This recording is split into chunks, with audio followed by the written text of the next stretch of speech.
The night a man called me the Alpha King's whore in front of the full Elder Council, Kylan Voss shattered his jaw without laying a finger on him.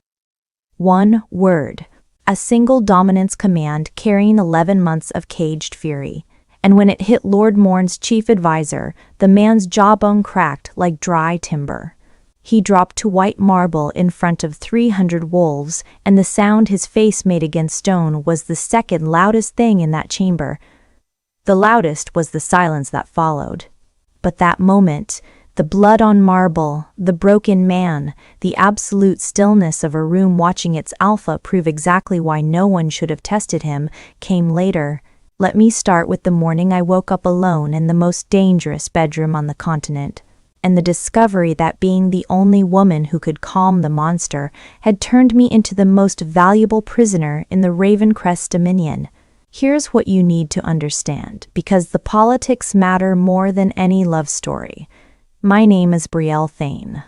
1 month ago, my father sold me to pay a border tax, traded from a farming settlement called Dunhallow to the Ironhold Citadel, the seat of the Ravencrest Dominion, the largest wolf territory on the continent. I arrived as a debt transfer, a Maid, a unit of economic value with a pulse and an attitude problem. The Citadel's Alpha King Kylan Voss hadn't spoken in 11 months. His wolf had consumed him, driven into a dominance so overwhelming that 3 women selected as potential mates had been destroyed by proximity alone, 1 dead from heart failure at 24, 2 broken beyond recovery. No healer, no elder, no ritual could reach the man buried beneath the beast. Then I stumbled into his private chamber after 21 hours of labor, mistook his bed for an empty one, fell asleep on his chest, and his heartbeat normalized for the first time in a year. Over 17 days, we built a language, food and blankets, and a door gap that grew wider each day, and by the time his wolf started retreating, I'd become the only person in the Citadel who wasn't afraid of him. The night the palace healer confirmed the miracle, the head of the Elder Council whispered something through the chamber door that I wasn't supposed to hear. Forget the marriage alliance. She's more useful than a Luna. She's a leash. That word had been burning through my chest for days, and this morning, the people who intended to hold the other end were coming to collect. I found his note on the pillow. The handwriting looked like someone had wrestled the alphabet into submission and mostly lost. Letters leaning at conflicting angles.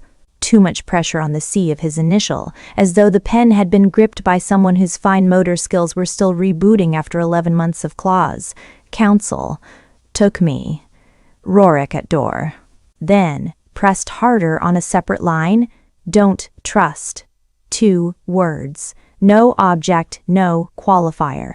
Not don't trust Morn or don't trust the council, just don't trust, as though the universe of potential threats was too large to specify and the safest approach was comprehensive suspicion. I sat on the edge of his bed and read the note 3 times. Not for the content, that was clear enough, for the handwriting, for the visible effort of each letter, for the way his initial looked like it had been carved rather than written by a hand remembering how to hold a pen. Then I heard the voices. Rorik's first. Kalen's beta, a man whose dimensions suggested he'd been assembled from leftover fortification materials. Controlled. Steady. The vocal equivalent of a locked gate. No one enters, Lady Hale. Alpha's orders. And then hers. The Alpha's orders do not supersede a directive from the Elder Council. This isn't a request, Beta. It's a retrieval. Lady Venina Hale, Keldrath diplomatic envoy, the woman who had called me a field mouse in front of her entire delegation and delivered the insult with the calm pleasure of someone organizing silverware. I looked around the chamber for options. Weapons, nothing, unless I counted a water pitcher that might cause mild annoyance if thrown accurately. Escape routes, 1 window, 40 feet above ground that looked aggressively solid. Hiding places.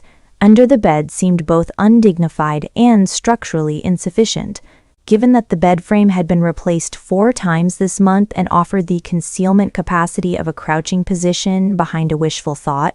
I put on my boots. The left one still had a hole in the sole. The wool socks Kaelin had left me made it bearable. The antechamber door opened. Vina entered in Keldrath blue, silk, precise, weaponized composure. 4 attendants flanked her, positioning themselves at the room's corners with the spatial awareness of people professionally trained to eliminate retreating. Her gaze found me, performed the rapid downward inventory of a woman evaluating another woman's threat level through the quality of her attire. I was wearing a wrinkled service uniform, yesterday's braid, and the expression of someone who had been woken up by politics before she'd located breakfast. The miracle worker. Vena stopped 6 feet from me. You look lived in. Long night, I said. Was there something you needed? Or is this a surprise inspection of the royal bedding? Something flickered behind her eyes. Not amusement, but the acknowledgement that the field mouse continued to have unexpected dentition. The Elder Council has convened a special session. Lord Morn requires your presence to address questions regarding your access to the Alpha King. My access involves cleaning his antechamber and occasionally making sure he eats. I'd describe the threat level as roughly equivalent to a warm pillow. Then you'll have no difficulty explaining that to 300 wolves. My attendants will escort you. Rorik appeared in the doorway behind her, a wall of controlled objection. Brielle, you're not obligated. She's obligated by Dominion law. Vena didn't turn. Refuse a formal summons and she'll be detained. 2 minutes. She swept out. Her attendant stayed, which meant I was getting dressed for a political tribunal under the observation of 4 Keldrath operatives who stood against the walls like furniture with opinions. Could you at least face the wall? I asked. They did not face the wall. Rorik waited until I was ready, then walked beside me through the corridor, close, protective, his scarred face carrying the expression of a man escorting someone toward an outcome he couldn't prevent. Don't give them what they want, he said quietly. What do they want? A reason. Any reason to justify controlling your access to Kaelin. If they can frame you as a threat, they can frame the restriction as protection. Terrific. I'd like to exchange my current situation for a bath and a meal if the Citadel has a return policy. We turned east, toward the council chamber. Toward whatever Morn had been building since the night he'd whispered Leash through a door he didn't know was being listened through. The council chamber was designed by someone who understood that architecture can be a form of argument. Circular. Massive. Tiered seating rising toward a domed ceiling painted with wolves conquering things. Other wolves, mostly, but also some landscapes and what appeared to be an abstract concept of inevitability. Every seat filled. 300 wolves packed shoulder to shoulder, looking down at the center of the stone floor where a single wooden chair sat on the raven crest seal like an accusation. At the far end, elevated above everything, the Alpha King's throne, empty. Below it, occupying the space where Kaelin's authority should have been, stood Lord Aldrich Morn, silver-haired, immaculate, carrying himself with the patient confidence of a man who had been running things for 11 months and had grown accustomed to the habit. Beside him, in an advisory position no foreign delegate should have occupied, sat Vena, and flanking them both, a heavy-set man I didn't recognize, ruddy-faced, small eyes, a jaw like a clenched fist, and the general demeanor of someone whose primary interpersonal skill was causing discomfort. Lord Heron Cavill, Rorik murmured. Morn's enforcer. He says the things Morn wants said but can't be seen saying. That's a job? In politics, it's the most important job. He paused. The Alpha is in the East Chamber. Separate session. If he hears what's happening in here, he didn't finish. I sat in the wooden chair, bare feet on cold stone. The boots with the hole were somehow worse than no shoes at all. 300 wolves looking down. The weight of their attention like a physical pressure against my skin. Brielle Thane, Morn began. Debt transfer from Dunhallow Settlement, assigned to West Wing Chamber Maintenance 3 weeks ago. For the past week, sleeping in the Alpha King's private chambers nightly. He let sleeping in do its work. The gallery shifted. Whispers. I was assigned to clean his antechamber, I said. The overnight stays were a medical development. The palace healer has documented 3 women were selected by this council as Luna candidates over the past year. Morn continued as though I were furniture making noise. Women of verified bloodline, trained, prepared. The first suffered permanent submission collapse. The second lost cognitive function. The third, a 24-year-old named Ellery, died. The name landed like a stone in water, ripples of silence. And now a maid from a farming settlement accomplishes what 3 candidates could not. He clasped his hands. The council requires an explanation. I don't have one. My voice was steadier than the rest of me. I don't know why his wolf calms around me. If you have a theory, I'm genuinely interested. Because I've been living inside this situation for 3 weeks, and I'm as confused as anyone. Perhaps, Vina said from her unauthorized advisory seat, the confusion is deliberate. The eastern settlements border Thornwood Alliance territory. If someone wanted to compromise the Alpha King through an asset he'd trust, you're suggesting I was planted here. I turned to face her. By an enemy territory. Through a tax debt. Collected by a Ravencrest tax officer, processed by Ravencrest staff, assigned by your own domestic management. That's a conspiracy that requires your own systems to be compromised, which seems like a concern you should direct at your own people rather than at me. Vinaya's expression tightened. She hadn't expected the logic to point back at her. Morn smoothly redirected.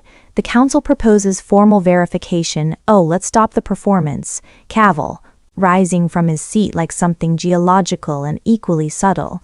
His voice filled the chamber with the blunt confidence of a man who had never been interrupted because people generally preferred not to interact with him. We all know what's happening. We've all heard the rumors. We can all see the girl sitting there in her servant's uniform pretending she stumbled into the Alpha King's bed by accident. The gallery went very quiet. She's no healer. She's no Luna candidate. She's the debt transfer maid who found a powerful man in a vulnerable state and saw an opportunity. He stepped to the platform's edge and looked down at me with the expression of someone examining. Something stuck to their shoe.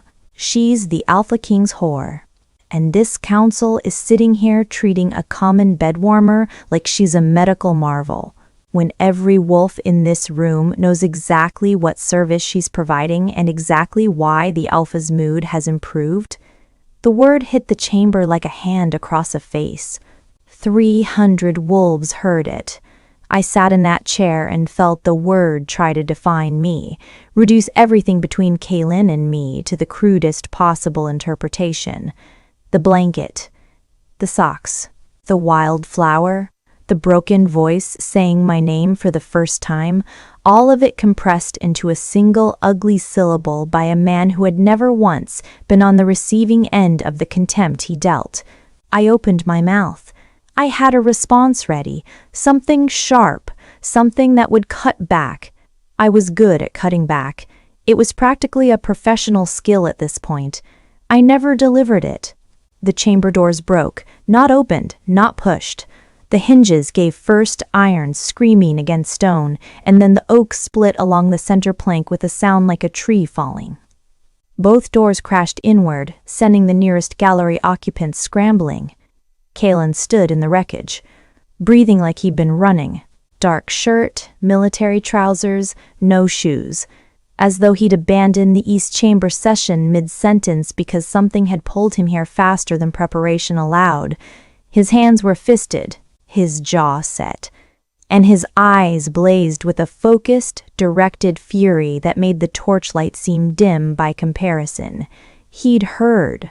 I didn't know how, whether he'd been outside, whether some resonance between us carried emotion through stone walls, whether his wolf had simply known, but the set of his body and the direction of his gaze told me he'd heard enough. He walked toward Cavil. The crowd didn't part. They fled. 300 wolves pressing back against their seats, climbing over each other, the instinctive biological response to an alpha whose dominance was flooding the room like water filling a hull. Kaylin stopped 5 feet from Cavil. drew a breath that expanded his chest and seemed to pull the air from the rest of the chamber. One word. Kneel. The dominance command was a physical force. I felt it pass around me, not through me, around me, the way light bends around certain objects, and hit Cavil like a battering ram. His knees didn't buckle, they detonated. His body slammed downward, his weight crashing into stone, and his jaw, the jaw that had shaped the word whore, cracked on impact. The sound was wet and structural.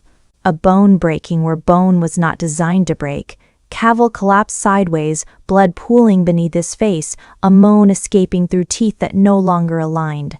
Silence, the kind that follows when the laws of a room have been rewritten in a single syllable. Kalen turned to mourn. He tried to speak. I watched him try, watched the muscles in his throat work, watched his jaw clench with effort, watched the words build behind his eyes and fight toward his mouth. 3 weeks ago, he'd been completely nonverbal. The recovery had been miraculous, but incomplete. Full sentences were still combat. She is not? He stopped, breathed, fought the mechanism that was still learning how to carry human language after 11 months of silence. Not what he said. Each word cost him visibly. His hands trembled. His wolf surged behind his eyes, brightening, dimming, brightening, the beast in the man wrestling for control of the same mouth. He gave up on words. Instead, he turned to me, crossed the distance, extended his hand, open, steady despite the trembling that ran through the rest of him, in front of 300 wolves, in front of the man who'd called me a whore and the man who'd called me a leash. The Alpha King of the Ravencrest Dominion offered his hand to a maid from the eastern floodplain. I took it. He pulled me up, positioned me beside him, turned to face the chamber one final time, and said the one sentence he could manage, pushed through with the effort of a man lifting something impossibly heavy. Mine. She is mine. Not a declaration of possession, a declaration of belonging. The word carried 11 months of isolation, 17 days of door gaps, and every wordless gesture he'd made when language was impossible, compressed into sound and given to 300 witnesses. He walked toward the shattered doors. I walked with him. Behind us, Morn's voice, quiet, controlled, the composure of a man adjusting to a development he'd anticipated but hoped to prevent. The Alpha has spoken. This session is adjourned. And then, softer, to someone beside him, words meant to be private. Send for his cousin tonight. We're out of time. I heard it. Kalan's grip on my hand tightened. He'd heard it too. The walk back to the West Wing was silent in the way that a held breath is silent, full of pressure, waiting for release. Kalan moved fast. I matched his pace, feeling the tremor in his hand, watching the effort each step cost him. The council confrontation had drained something, the sustained dominance, the speech, the jaw-breaking command, like a battery pushed past its capacity.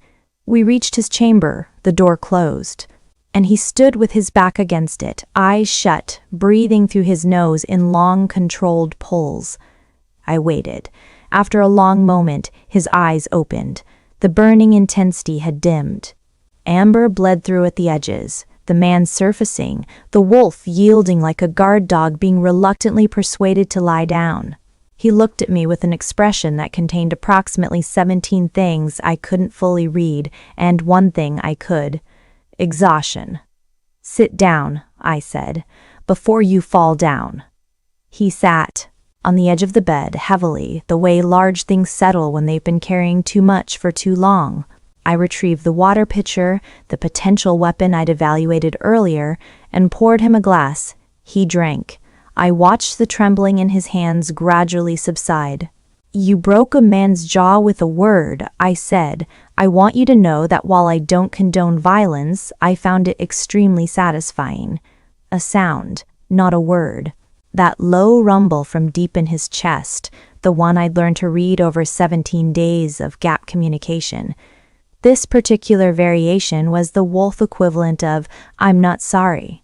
You shouldn't have come, I said. You're burning through your recovery faster than you're building it. The speech alone. He held up one hand, reached into the pocket of his trousers, pulled out a document, formal, stamped, folded into a size that suggested he'd been carrying it against his body. He held it out. I unfolded it. Read it. My debt transfer contract. The tax calculation. The valuation of my labor. The terms of my servitude. At the bottom, in fresh ink that had smeared from being pressed against his skin, DB satisfied in full. Contract terminated by order of Alpha King Salen Voss. Signatory released from all Dominion service obligations effective immediately. I read it twice, 3 times. The words didn't change. You freed me. He nodded. One dip of his chin. Then, with effort, words dragged up from somewhere deep. Before. Had to be before. Before what? He pointed at himself, then at me, then pressed his fist against his chest, over his heart, with a pressure that made the gesture unmistakable. Before I ask you what I need to ask you, because what he wanted to say, what his face and hands and the fist over his heart were saying, couldn't be asked of someone who wasn't free to refuse. He'd freed me first, released every legal chain, made my presence here a choice rather than an obligation, so that when he asked me to stay, the answer would mean something. Kalen. He looked at me. Amber and gold. The most dangerous creature on the continent and the most vulnerable man I'd ever seen, existing simultaneously behind the same pair of eyes. I stepped closer, close enough to feel the warmth radiating from him, close enough to smell pine and iron and the underneath scent that my wolf recognized as correct in a way I couldn't articulate. He raised his hand, slowly, the trembling effort at gentleness, a man whose body was built for force, learning to calibrate for something impossibly softer. His fingers stalked an inch from my face, hovering, not quite touching, asking permission even now. I leaned into his palm. His breath caught. His fingers curved against my cheek, warm, rough, shaking. He leaned forward. His forehead touched mine. His breath mixed with mine. He stopped, drew back. Just barely. Just enough. And I understood, with a clarity that ached, why. He didn't trust his own mind. Didn't know if the pull he felt was the man choosing or the wolf responding. Didn't know if the miracle of me was genuine connection or biological mechanism. And until he knew, he wouldn't close that distance, because Kalen Voss, who had destroyed furniture and shattered a man's jaw and terrified 300 wolves, was terrified of kissing a woman who might only feel like home because his broken wolf had decided she was. He dropped his hand, sat back. The loss of contact felt like the room getting colder. He struggled, need to know. If this is real, it's real, how? The question I couldn't answer, not fully, not in a way that would satisfy a man whose entire existence had been shaped by a wolf he couldn't control and a world that had been controlling him in its place. I don't know how, I said. But I know the wildflower was real. The socks were real. The table you repaired. That was real. I pressed my palm flat against his chest, over his heart. This is steady when I'm here. That's real. His hand covered mine.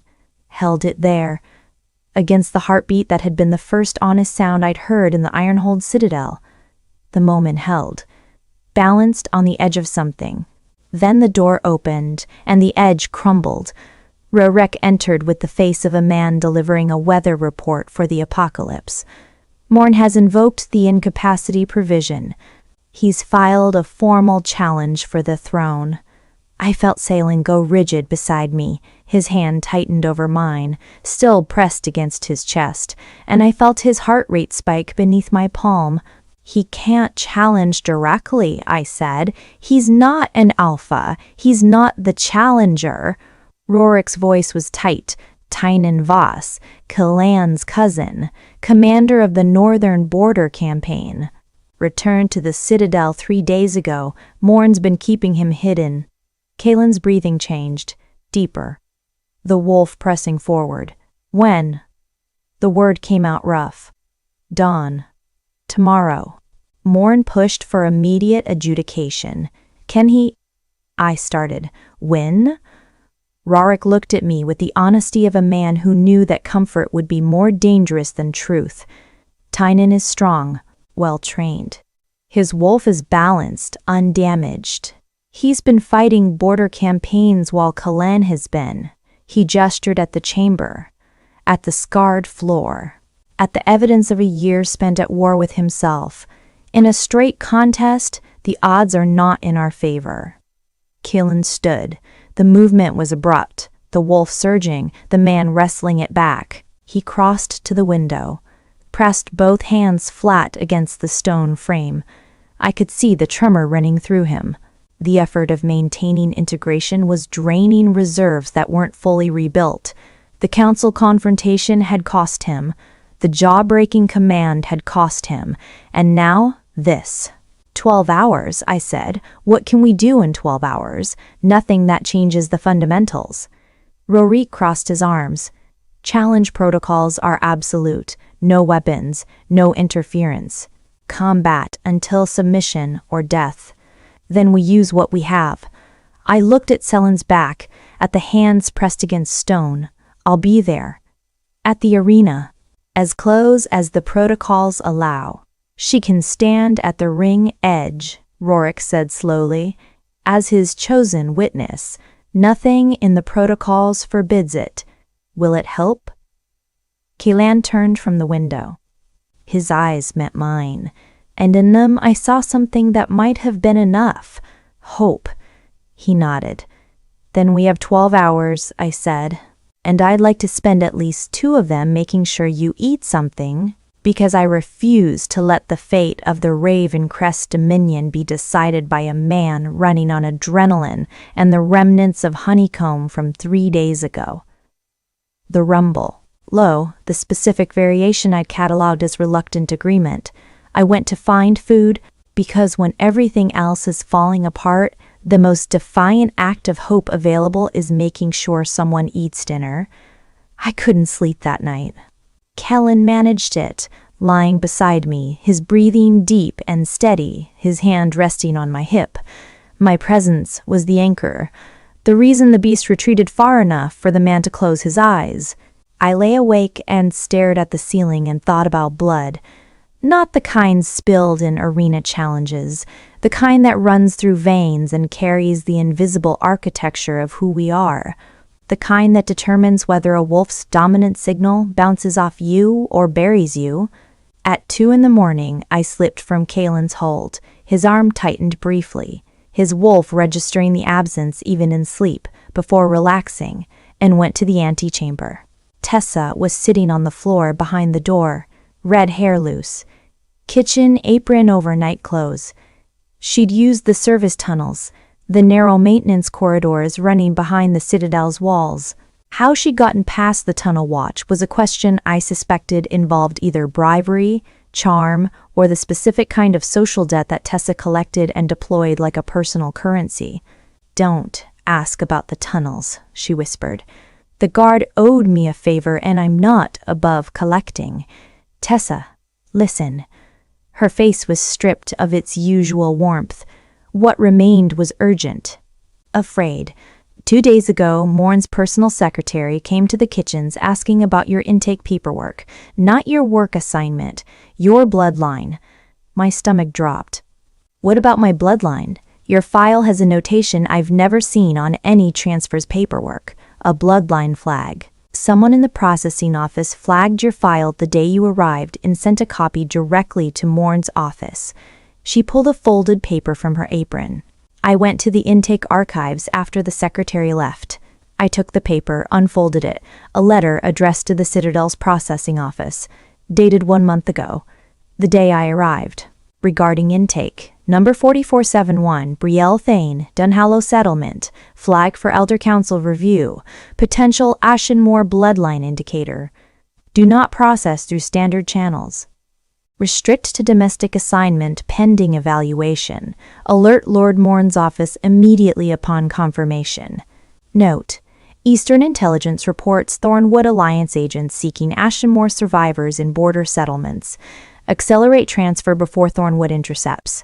The seal was Raven Crest Tax Office, the same office that sent the collector who counted me like grain. Ashenmore, I whispered. The name surfaced from childhood histories, ancient wolves, pre-Dominion, but the details were hazy, legends rather than facts. What does that mean? I don't know. The archives didn't have anything beyond the flag. Tessa's grip on my arm tightened. But, Brielle, accelerate transfer before Thornwood intercepts. They were racing to get you here. The tax collector wasn't collecting debt, he was collecting you. I stared at the letter, the words rearranging everything I believed about my arrival, the wrong door, the accident, the miracle, not random, not fate, orchestrated, by the same man who'd whispered Leash through a gap in the Alpha King's door. My mother, I said. She was from the north, a border village. My father never talked about it. She died when I was 6. The secretary was asking about her specifically, where she came from, what her maiden name was. Tessa paused. If your mother was connected to whatever Ashenmore means, if that's why you can calm Zealand's wolf, then Morn has known what you are since before you walked through the gates. I wasn't sold for a tax debt. I was harvested. I have to tell him, I said. Brielle, the challenge is in 4 hours. I know. His stability depends on you, on whatever he believes you are to him. If you walk in there and say, the man who controls the council put me in your path on purpose, what happens to his focus? What happens to the recovery? Would you have told him? I thought about Kaelan sleeping in the next room, the peace on his face, genuine peace, built through 17 days of food and patience and trust. If I walked in there now and told him that his miracle had been manufactured, that the woman who calmed his wolf had been placed in his path like a piece on a board, would the wolf come back? Could I live with the answer? I folded the letter, put it in my pocket, went back to bed, pressed my cheek against his chest, listened to the heartbeat that had become the most important sound in my world, and chose silence. Not every secret is a betrayal, but every secret has a cost. I was about to learn exactly how high. Dawn came wrapped in fog and the smell of rain. The challenge arena filled before first light.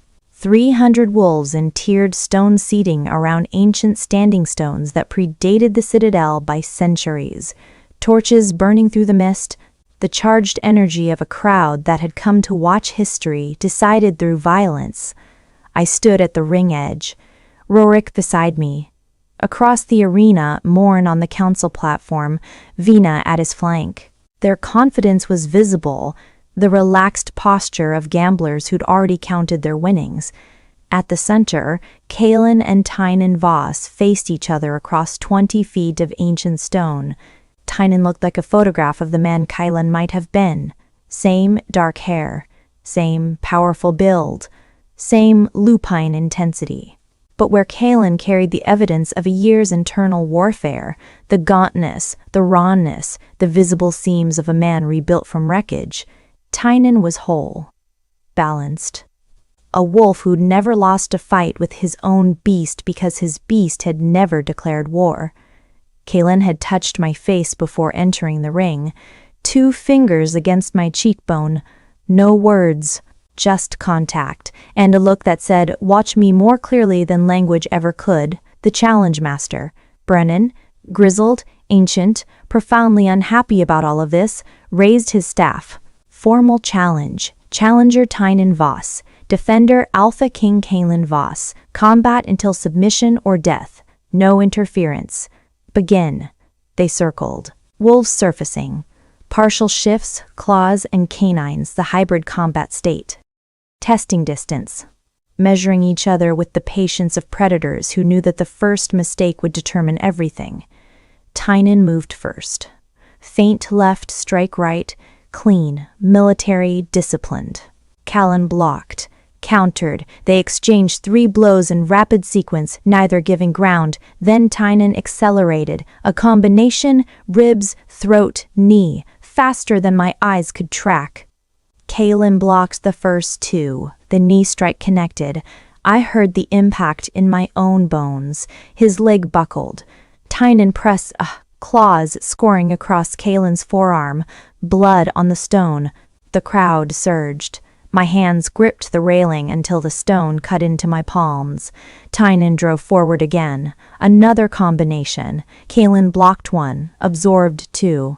A claw strike opened a line across his shoulder. He staggered back, favoring the injured knee, breathing ragged. And then I saw it. His eyes were fracturing. The wolf surging, not in coordination with the man, but against him. 11 months of dominance reasserting itself, triggered by pain and adrenaline and the primal certainty that the body was losing. The beast wanted control. The beast believed control was survival. And the man, 3 weeks into recovery, running on fragile integration, was losing the argument. If the wolf took over fully, the fight would become savage, uncontrolled. Callan might win through sheer ferocity, or he might lose himself entirely, and whatever emerged from the victory would be beast rather than king. Either way, the man would be gone again. I sat down, on the ground, at the ring edge, legs crossed, hands on my knees, 300 wolves watching, Rurik making a sound beside me that combined alarm with profound confusion. "What are you?" I ignored him. "Callan." My voice was conversational. Calm. The exact tone I used when talking to him through the gap in his door while cleaning the antechamber. The candelabra is still in the wall, by the way. I keep meaning to report it, but honestly, I'm starting to think it improves the decor, gives the room character. Industrial aesthetic. Across the arena, mid-combat, Callan's head turned toward me. Just fractionally. Just enough. The replacement table needs a proper clamp on the left side. The one you fashioned from the curtain rod is holding, but it wobbles when I set the food down. I nearly lost your honeycomb yesterday. The tragedy was narrowly averted. Tynan struck. Callan blocked it, but differently now. Not with the frantic, wolf-driven ferocity of a beast fighting for survival, with something steadier, more integrated. The fracturing in his eyes was shifting, amber bleeding through, the man resurfacing, reaching toward the sound of my voice the way a swimmer reaches for the surface. I still don't know where you got the honeycomb, by the way. I've decided not to ask. Some mysteries are better left intact. Like how you found a wildflower in a stone fortress, or how you knew my boots had holes when I never mentioned it. Another strike from Tynan. Callan didn't just block. He redirected, turned Tynan's momentum against him. A technique that required tactical thinking, not raw instinct. A technique that required the man. "If you're done after this," I said, "I'd like breakfast. Something with eggs. And I'd like to eat it at the table you fixed, because I think that table has earned the right to host a proper meal after surviving everything you've put it through." Callan moved. Not with the explosive, uncontrolled force of a wolf that had consumed its host. With the precise, devastating efficiency of a man and a wolf operating as one, the tactical mind directing the primal power, the beast amplifying rather than overwhelming. 3 strikes. Each one calculated, each one landing. The first caught Tynan's guard arm and swept it wide. The second drove into his ribs with enough force to lift him off his feet. The third, a palm strike to the center of his chest, sent him backward across the arena, his body hitting stone with a sound that made the entire gallery flinch. Callan followed, steady, controlled.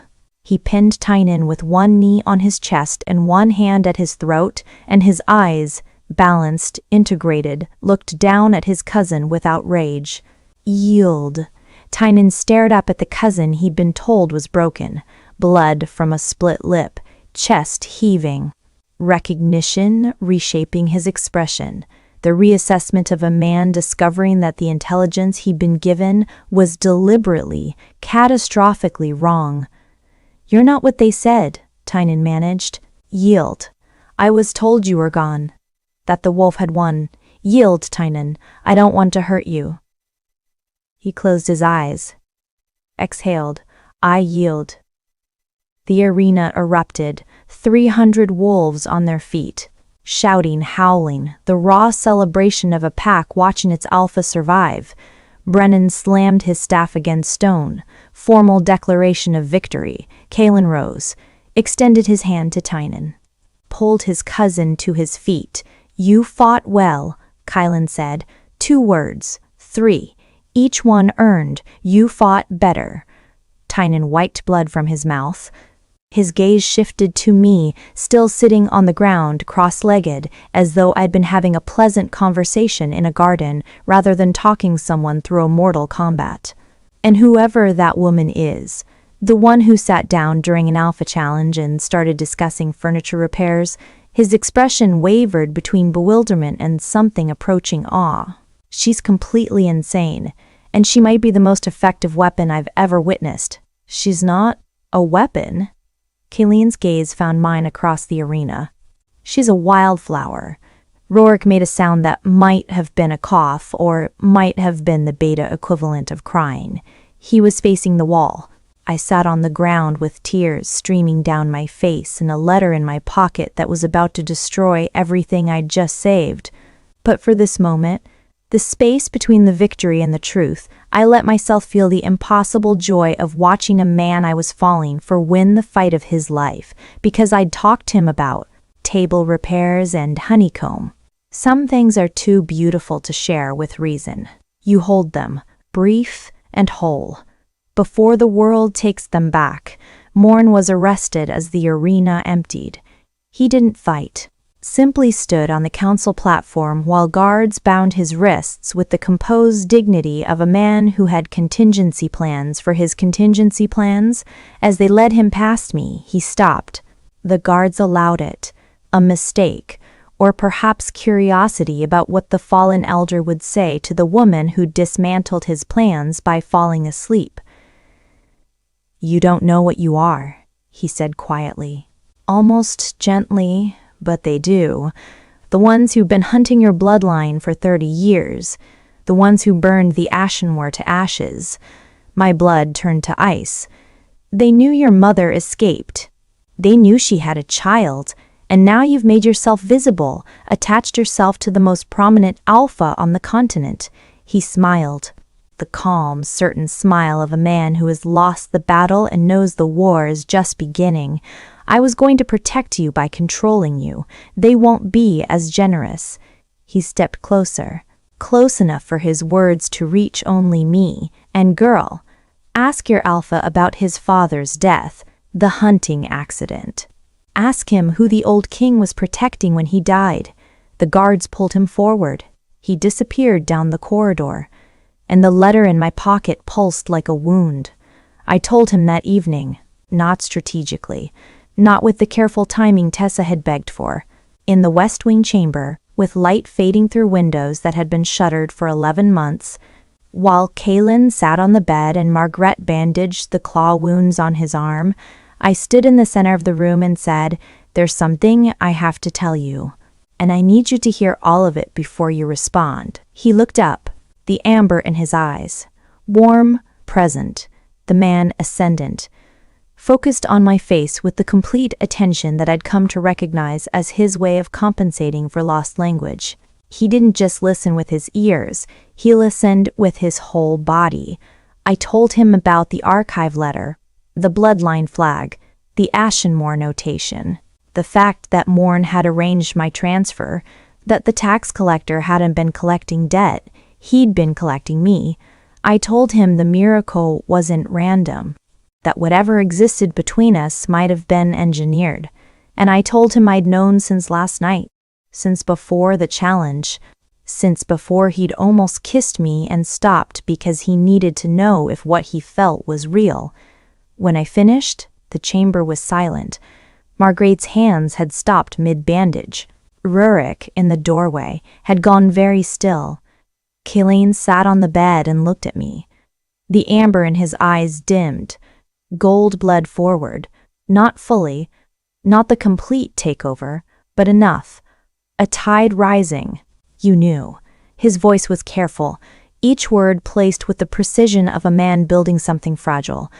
Last night, yes. Before the challenge, yes. You knew that the reason I calm around you. He stopped. The words were getting harder. The wolf pressing forward was disrupting the speech pathways that had only been functional for weeks. Might be arranged. Not. He couldn't finish.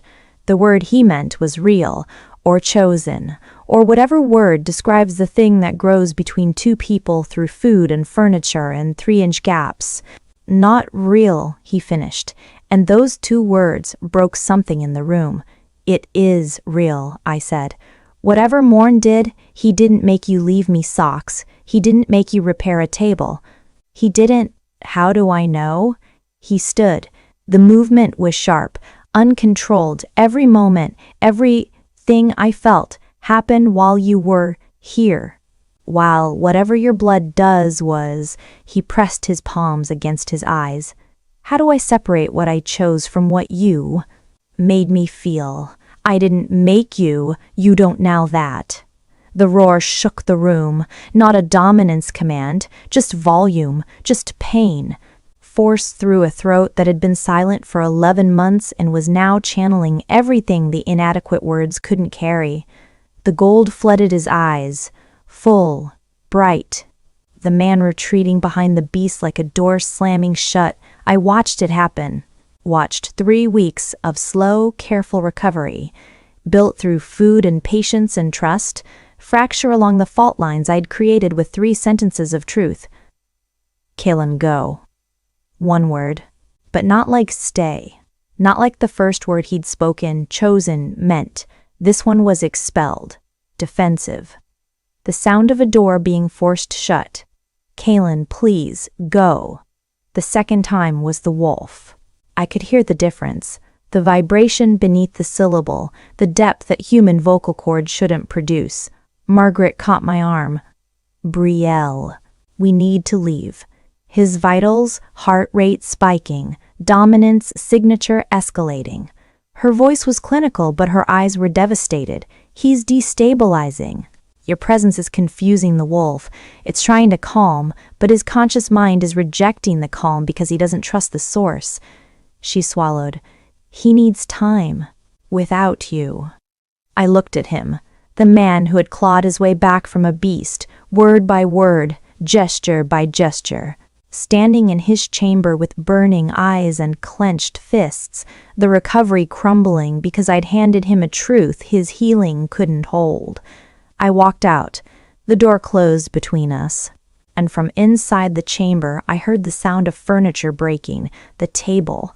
I knew it was the table, the one he'd repaired with iron clamps fashioned from a bent candelabra, the one we'd shared meals at, the one that had survived everything his wolf had done. The split down its center had finally given way. I went to the dormitory, my old cot, my old thin sheets. Tessa found me there, read the devastation on my face, sat beside me without speaking for a long time. That's the measure of a real friend, knowing when silence is the only adequate language. You told him, she said eventually. I told him. How bad? I could hear the table breaking. She closed her eyes, opened them. Brielle, don't tell me I should have waited. I know what I should have done. I should have been braver or smarter or less myself. But the man I'm falling for asked me how he could know if what he felt was real, and I was standing there with a letter in my pocket that said maybe it wasn't, and my voice broke. I couldn't keep carrying it, not one more day. Tessa was quiet for a long while. Do you love him? The question was simple. The answer was a demolition project. I love the man who left me wool socks because my boots had holes. I love the man who tried to say my name when he hadn't spoken in 11 months. I loved the man who freed me before asking me to stay. I pressed my hands against my face. But what if the same thing that calms his wolf is the thing that makes my wolf reach for his? What if none of it is choice for either of us? The wildflower, Tessa said finally. What about it? You've just given me every reason this might not be real, every biological, mechanical explanation for why you might feel what you feel. She looked at me directly.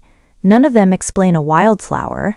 No mechanism makes a broken man find a weed growing through stone and bring it to a woman because he wanted her to have something beautiful. I stared at her. Some things exist outside the explanation, Brielle. Maybe whatever's in your blood opened the door. But the man walked through it carrying a flower, and that's got nothing to do with bloodlines. That's who he is. I couldn't speak. The tears came. Not the controlled kind, but the messy, graceless, full-body kind that involves unflattering sounds and a complete disregard for personal presentation. Tessa held me until they stopped.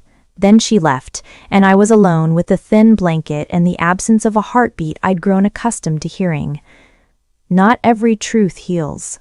Some truths are surgery. Necessary. Violent. Performed with the understanding that the wound has to get worse before it can get better. I prayed the wound would heal.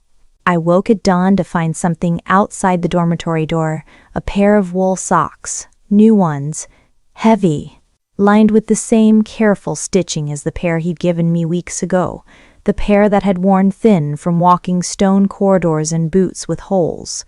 I picked them up, held them against my chest.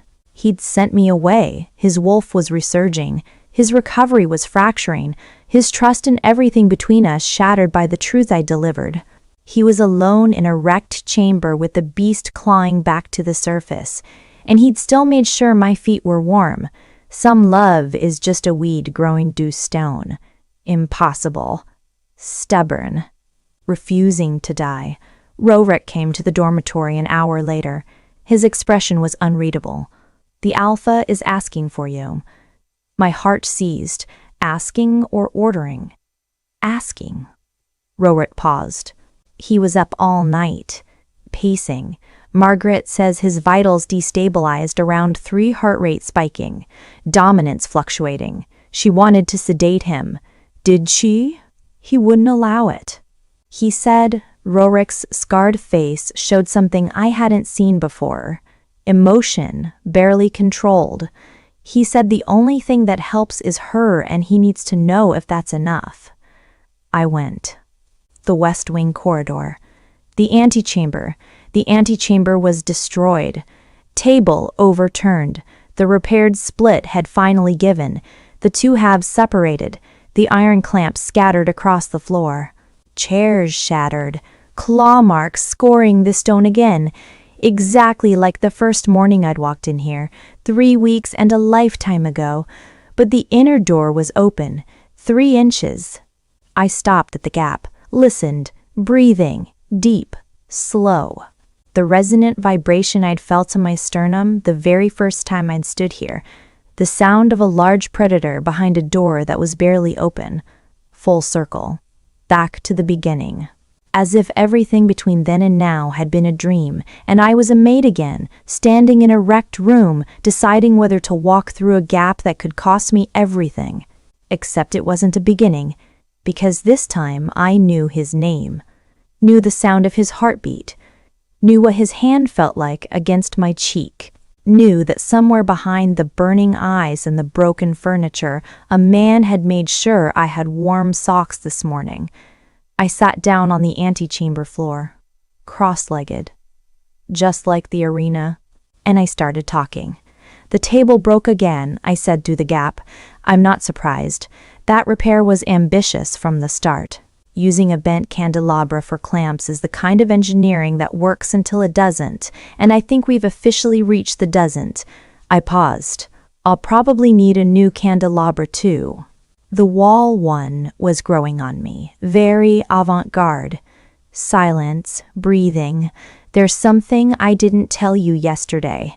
Not about the blood, about the socks. My voice softened. I found them this morning, outside my door. And I need you to know that I've been wrong about a lot of things. About timing, about what to say and when to say it, about whether truth can wait for convenience. But I wasn't wrong about this. A man whose wolf is resurgent, whose recovery is fracturing, whose trust has been broken by the woman he let through his door. That man does not leave wool socks outside a dormitory at dawn unless something in him is choosing to care. Not blood, not instinct. Choice. The breathing changed. Slightly, a hitch in the rhythm.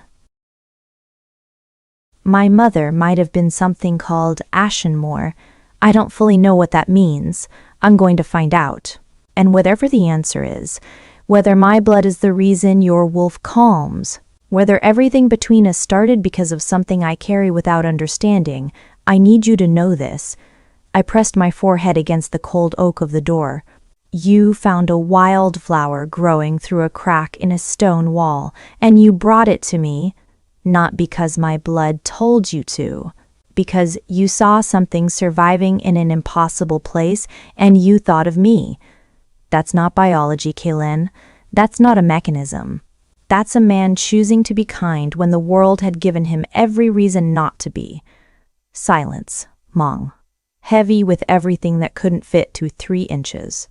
Then, a sound. From behind the door. Low. Broken. Barely recognizable as human. A voice that had been retreating back into the beast for 24 hours, fighting to surface one more time. Not a word. Not a sentence. A rumble. Deep and resonant, the same chest vibration I'd learned to read over 17 days of gap communication. Acknowledgement. Not forgiveness. Not yet.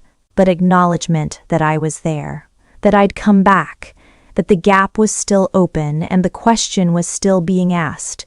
I reached through the 3-inch gap, extended my hand into the darkness of the inner chamber, and waited.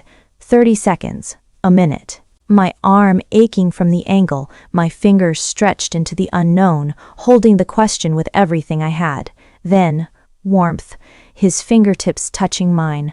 Barely. The lightest possible contact. A wolf testing whether the creature at his door was safe.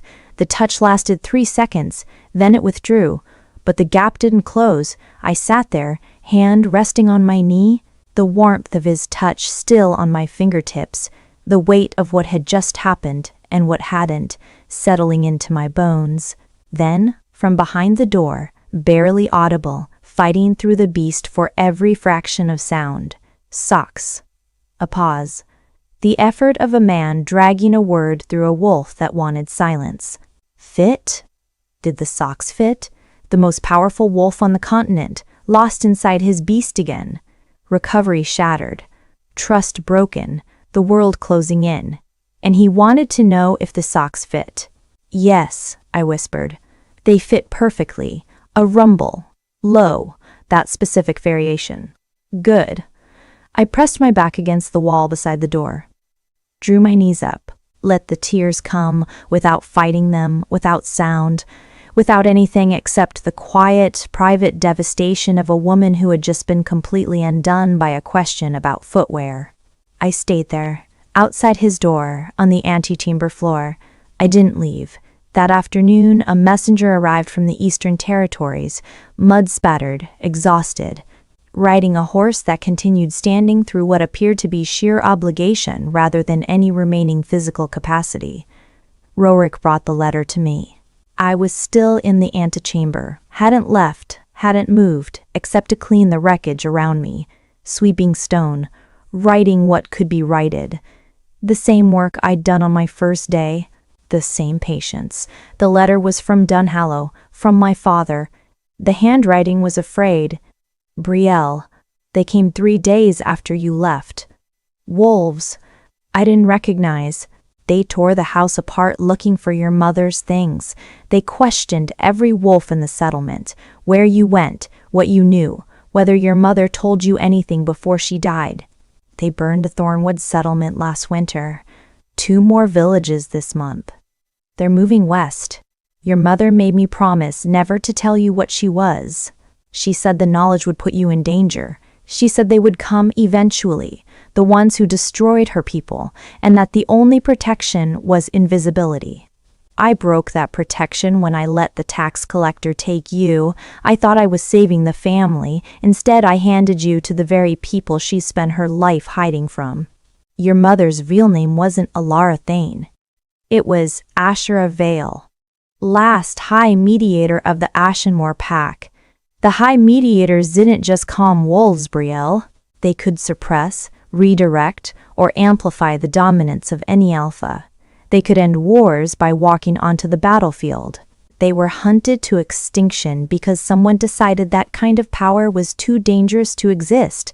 That's what you carry. That's what they want. Run, Brielle. Don't trust anyone, not even the king. I read the letter 3 times.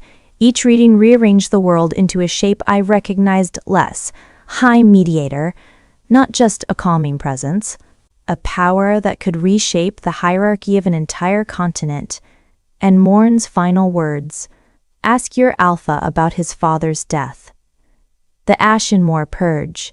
30 years ago, Keelan's father, killed in a hunting accident when Keelan was 21. What if it wasn't an accident? What if the old king had been sheltering Ashenmoor survivors? What if his death was connected to the same purge that sent my mother into hiding? What if the reason my blood calmed Kaelin's wolf wasn't just genetics? What if it was legacy? A debt between bloodlines? A protection his father had died to maintain, passed through generations, finally arriving in a maid who walked through the wrong door at exactly the right moment? Not an accident, not a miracle. A promise, kept across 30 years and 2 deaths and a kingdom that never knew it was built on Ashenmoor bones. I folded the letter. My hands weren't shaking anymore. Something had settled in me. Not calm, not peace, but clarity. The hard-edged clarity that comes when you stop asking, what am I, and start deciding what am I going to do about it. I stood up, walked to the 3-inch gap, spoke through it. There's something else. It's bigger than what I told you yesterday. I pressed the letter flat against the gap, visible through the opening if he was close enough to read. My mother was Ashenmoor, the last High Mediator, and the wolves who destroyed her pack 30 years ago are burning villages in the east. They're coming here. They're looking for me. Silence. But the quality of it had changed. Charged, alert, the wolf and the man both listening. And Morn said something before they took him. About your father. About the hunting accident. I paused. He said to ask who the old king was protecting when he died. From behind the door, a sound I hadn't heard before. Not a rumble, not a growl. Something between a breath and a word. A sound that carried the weight of a connection I couldn't see yet. A thread linking his history to mine through decades of secrets and blood and sacrifice. I'm not leaving the Citadel, I said. I'm not running. I'm going to find out what I am and what I can do, and I'm going to stand between you and whatever's coming, whether you want me there or not. I touched the doorframe, traced the wood grain. The gap is 3 inches, I said. Same as day 1. That's okay. We've done this before. I'll be here tomorrow. And the day after, and however many days it takes. I turned to leave. Behind me, a sound, movement, the heavy inner door shifting, not closing, opening, 1 more inch, 3 inches to 4. The smallest measurable expansion, the first millimeter of a frozen river beginning to thaw. Again, I didn't turn around, didn't acknowledge it. Some things are too fragile for acknowledgement. I just walked to the antechamber door, stopped, and said over my shoulder, I'll bring breakfast tomorrow. The honeycomb might be gone, but I'll see what I can negotiate from the kitchens. Tessa owes me a favor, and she has excellent leverage with the morning cooks. A rumble, faint, barely there. The variation that meant yes. I walked out, through the corridor, past the sentries. Made it to the junction before my legs gave out and I slid down the wall with a sob caught between grief and something brighter. The gap was 4 inches. It had grown. Through the citadel's eastern windows, smoke rose on the horizon, 3 villages burning, an army moving west, a 30-year hunt reaching its conclusion. And in the west wing, behind a door open exactly 4 inches, 1 inch more than yesterday, 1 inch closer to a trust that might never fully heal but was refusing, stubbornly, impossibly, to die. The Alpha King was waiting. Not healed, not broken, somewhere between. Exactly where love lives. The socks fit, the gap was growing, and I was going back tomorrow. She calmed the beast, she broke the man. And now the wolves who destroyed her bloodline are burning their way toward the one place she can't leave. Because behind that door, 4 inches open, 1 more than yesterday, the Alpha King is choosing, not with words, not yet, with socks, with inches. With the kind of love that survives even when trust doesn't. The wolves are coming. The truth about Kaylin's father is waiting. And Brielle is about to discover that Ashenmore blood doesn't just calm alphas, it commands them. Subscribe to Destined Hertz, hit the notification bell,